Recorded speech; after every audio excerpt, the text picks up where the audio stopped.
Bom dia, boa tarde, boa noite. Sejam todos bem-vindos ao canal do professor Alex Nina. Aqui é meu e-mail, alex.0591@hotmail.com. Então vamos aqui às fases da pesquisa bibliográfica. Então, são 4 fases: a escolha do tema, a delimitação, a elaboração do trabalho acadêmico e a escolha do trabalho esqueleto. A escolha do tema funciona como um dado, um jogo de dados. Você vai escolher entre várias opções e tentar encontrar um alvo, aquilo que esteja também em sintonia com aquilo que você quer, com aquilo que você se identifica. Primeira coisa é a diferença de tema para título. Tema é algo genérico, título é específico. Exemplo, título para tema. Minha tese de doutorado, Desastres Naturais e Pobreza, um estudo econométrico para a Amazônia. Isso é um título. O tema é de forma genérica, Desastres Naturais e Pobreza. Uma dica é você colocar primeiro o tema geral, Desastres Naturais e Pobreza, poderia ser estudado em várias perspectivas, em vários locais, e aqui você, no título, você coloca de fato o tema, mas você especifica melhor. Um estudo econométrico para a Amazônia. Então, você está dizendo o tipo de estudo e a região. Então, escolher um tema significa levar em consideração os fatores internos e externos.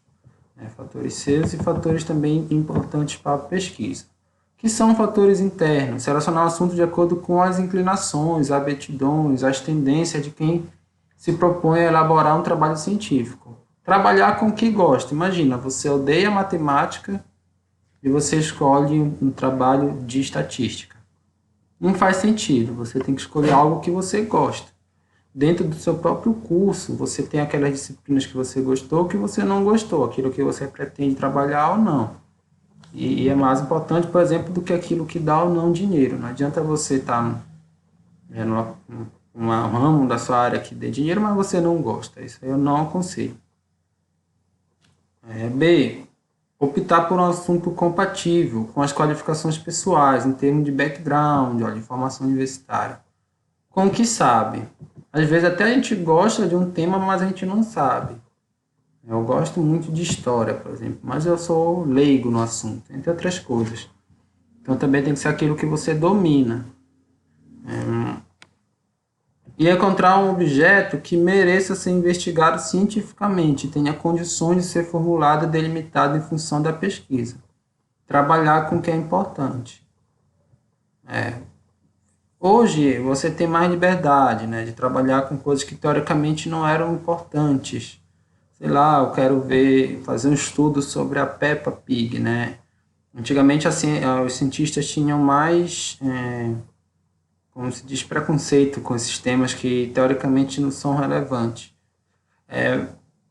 Mas hoje você tem uma noção mais aberta. Embora é o seguinte, você também, dificilmente você vai estudar Peppa Pig e publicar numa revista internacional.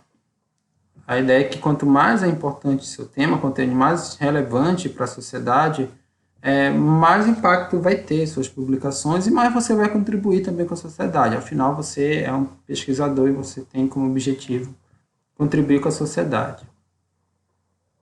Fatores externos levam em conta a disponibilidade de tempo para realizar uma pesquisa completa e aprofundada. Às vezes, muitos alunos, até bons alunos, eles se perdem na questão, eles querem abraçar o mundo com as mãos e com os pés. Então, eles pensam que podem fazer um trabalho grandioso, com metodologias complicadas, mas falta de fato tempo, além de experiência. Às vezes você até conseguiria, mas pro tempo que se perde não vai dar. Então você tem que ter a noção de tempo. Tem que verificar a existência de obras pertinentes em assunto, em número suficiente para o estudo global do tema. Às vezes você delimita um tema, mas você não tem obras pertinentes. Ou você vai se aventurar, ser a primeira pessoa a pesquisar aquele tema, que é uma coisa boa, mas você pode se perder também. Para um aluno de TCC, eu não aconselho a fazer isso, eu aconselho vocês a pesquisarem temas que de fato já são batidos, entre aspas, na literatura. E E você também pode ver a possibilidade de consultar especialistas na área, para uma orientação tanto na escolha quanto para a análise e interpretação de documentação específica. Pode ser o seu orientador, ou co-orientadores, ou professores que você tenha amizade, ou que o seu orientador tenha amizade. Então, na minha dissertação, por exemplo, eu sofri com isso, né? Eu quis trabalhar com economia, trabalhei de certa forma, mas meu orientador não era economista. E aí eu tive algumas dificuldades por conta disso. Então é bom você verificar quais são os profissionais que existem na sua universidade, no seu colegiado, qual desses são acessíveis e você contar com essa ajuda desse especialista. Se você está numa área que não tem nenhum especialista na universidade, aí fica mais complicado. Em estudos quantitativos, o tema normalmente versa sobre duas variáveis centrais, ou mesmo pode-se dizer que existem dois temas básicos.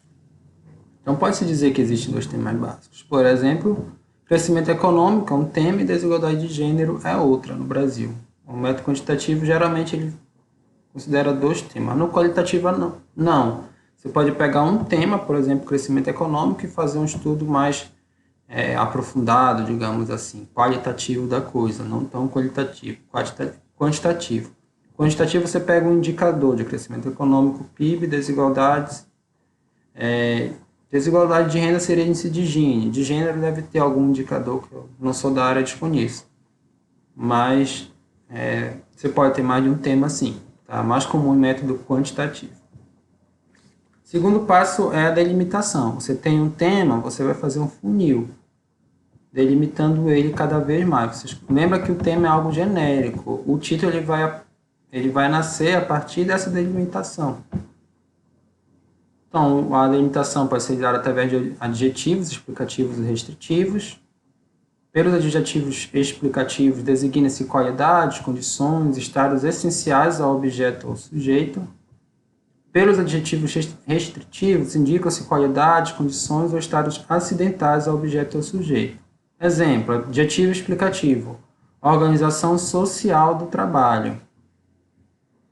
Adjetivo restritivo é a organização atual do trabalho. Então, é explicativo porque está dizendo que não é qualquer tipo de organização, aqui é a social. E restritivo porque está colocando uma condição, olha, atual. Você pode restringir por complementos nominais de especificação. São pessoas ou coisas que, acrescentadas a substantivos ou adjetivos, especificam a ação ou sentimentos que os mesmos substantivos ou adjetivos designam. Exemplo, organização social do trabalho de produção artesanal. Esse final aqui, ó, uma especificação.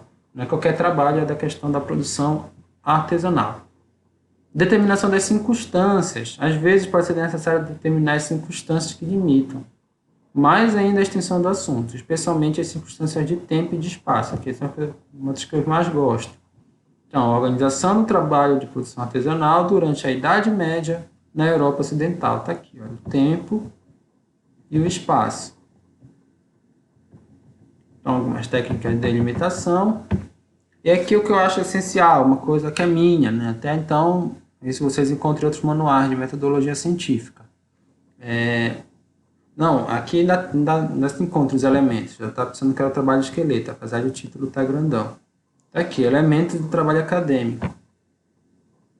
Você tem os tipos de trabalho acadêmico mais comuns. Aí você tem aqui TCC, da graduação, para quem ainda não conhece, né? Monografia, especialização. Você pode falar monografia de graduação, mas monografia mais utilizada para trabalho final de especialização. Dissertação é um trabalho final de mestrado, tese de pós-doutorado. Pré-projeto é qualquer um desses daqui, tá? E aqui o número aproximado de páginas. Um TCC tem 60 páginas em média atualmente. Antigamente eram maiores, mas hoje se prega por TCCs mais sucintos. Isso pode variar muito, tá bom? De universidade para universidade. Conheci professores que gostam que o TCC tenha no mínimo 300 páginas. São pessoas que gostam de TCCs grandes, mas isso hoje está menos comum. As pessoas não têm mais tanto tempo para ler tanta página e exigem mais o poder de síntese mesmo do aluno. Monografia, umas 80 páginas está bom, dissertação 100, uma tese 200 páginas. Um pré-projeto ele costuma ter 10 páginas sobre qualquer um desses, mas pode ter um pouco mais, né? Imagina, pré-projeto de tese pode ter 15 páginas por aí. Aqui são os elementos que tem todos eles, esses TCC, monografia e dissertação, com exceção do pré-projeto, ele vai ter isso aqui, ó, introdução, referencial teórico, metodologia, resultados e discussões.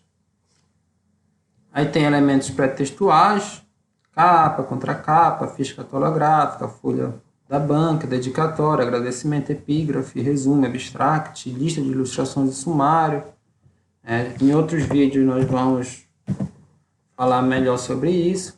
E elementos pós-textuais, que são as referências e os anexos.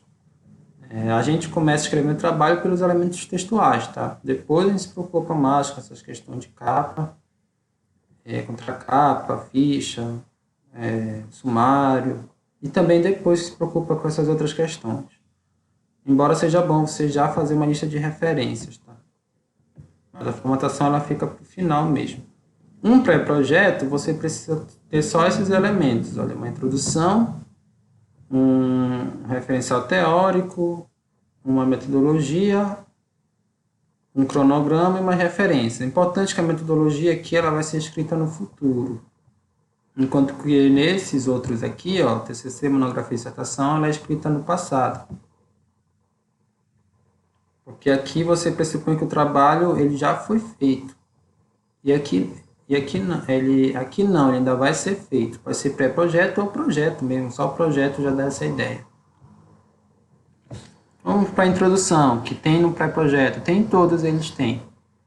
É a apresentação do tema, conceituação do tema geral, síntese dos principais estudos, é um referencial, vai ser a síntese do referencial teórico, justificativa, tem que ter uma situação atual e tendências históricas do tema delimitado. Então, por que esse tema é importante, qual é a relevância dele, e é bom se basear em tendências também. Objetivo, pode ser dividido em 2 grandes grupos.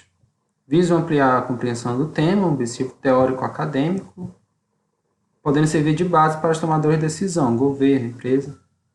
Visam intervir numa dada realidade, aplicável, profissional, definindo a própria decisão a ser tomada. Exemplo, no tema da minha tese, desastres naturais e pobreza na Amazônia. Os resultados são algo do gênero. A ocorrência de um desastre natural aumenta em 2% a pobreza. O objetivo teórico é compreender a relação entre essas variáveis, mas tem um objetivo mais prático. Elaborar um mapa de vulnerabilidade aos desastres naturais, propondo as regiões e municípios onde o governo deve fazer mais investimentos em prevenção de desastres. É algo mais subjetivo, tá bom? Por exemplo, algum viés político menos estadista poderia dizer que o governo não é o principal ente responsável pela gestão de recursos naturais, ou melhor, de desastres naturais, ou melhor, não deveria ser, né? Você teria que ter menos investimentos para ter mais liberdade para as pessoas se prevenirem os desastres naturais. Não há... aqui cabe uma discussão política, é isso que eu quero falar, entendeu?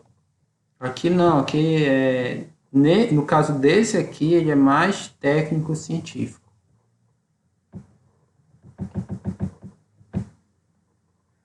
Definição do problema de pesquisa é uma resposta multivariada. É uma pergunta que pode incluir várias respostas, as quais o pesquisador pode ampliar a discussão.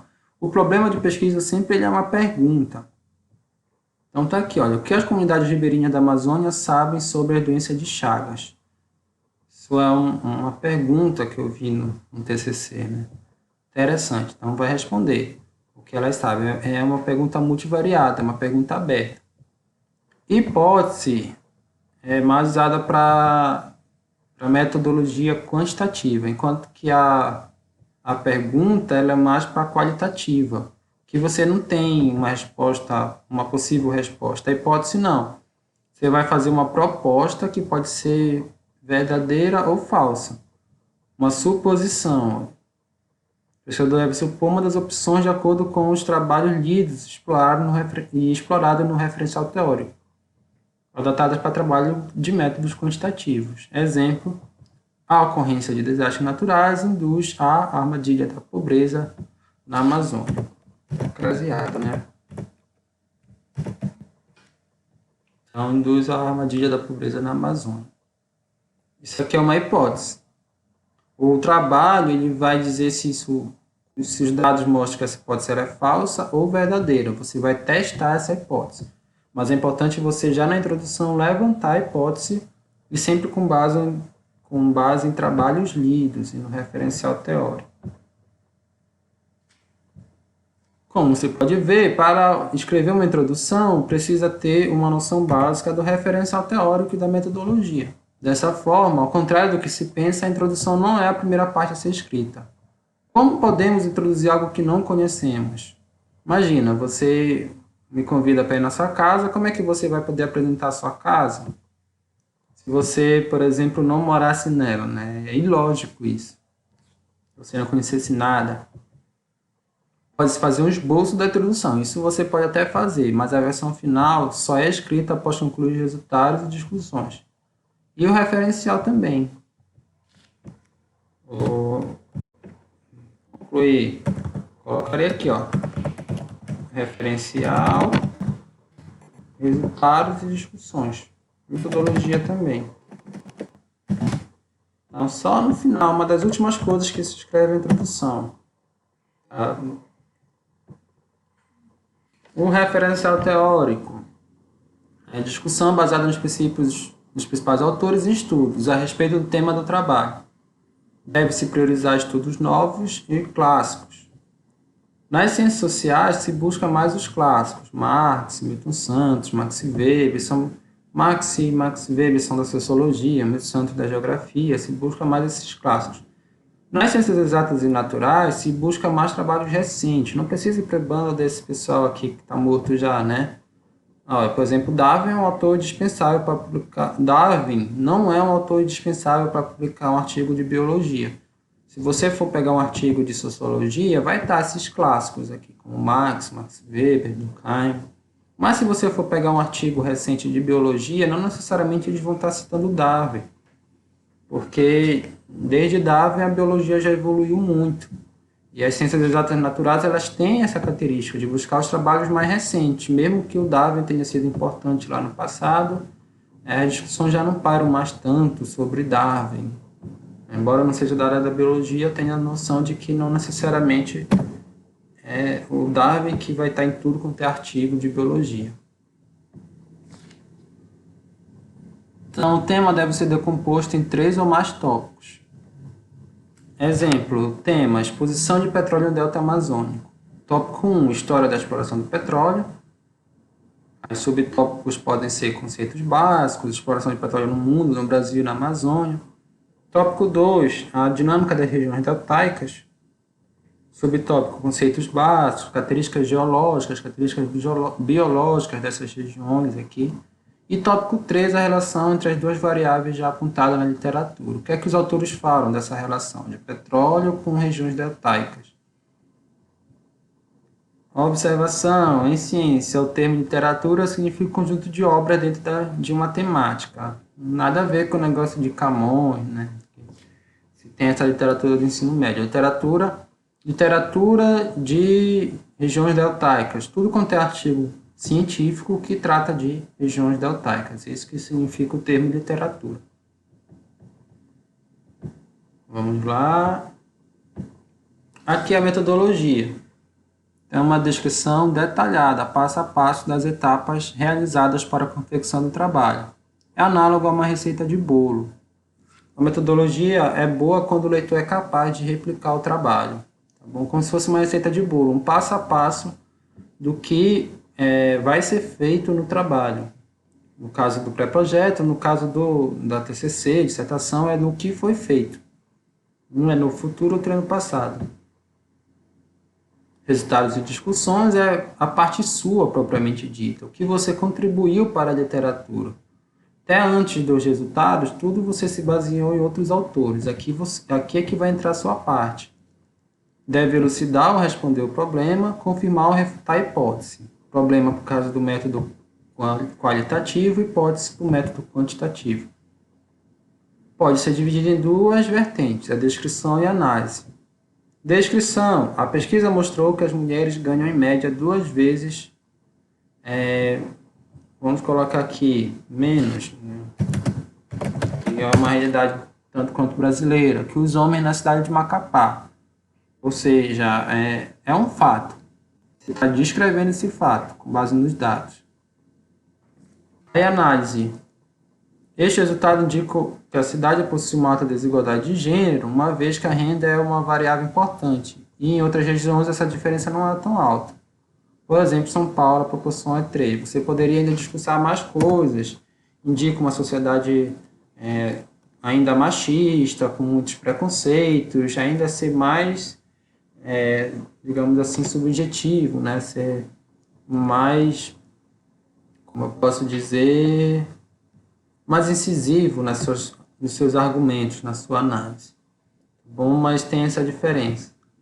Aqui você já está analisando, você está comparando com outras regiões, você é mais do que o dado seco, tá? É a sua análise que entra. Que alguém poderia dizer que isso era comum, que não é um problema, por algum outro motivo, por exemplo, né? Imagina, mas podem dizer. Enfim. Resultados de discussões podem estar em tópicos separados. Você pode fazer primeiro os resultados, dando ênfase para a parte mais descritiva, e as discussões dando ênfase para a parte mais analítica. Podem estar juntos ou separados, não tem problema. Considerações finais. Antigamente se denominava conclusão, mas hoje o termo utilizado é considerações finais. O que é essas considerações? O que são? Né? Síntese. É uma síntese com os principais resultados e análises feitas nas etapas anteriores.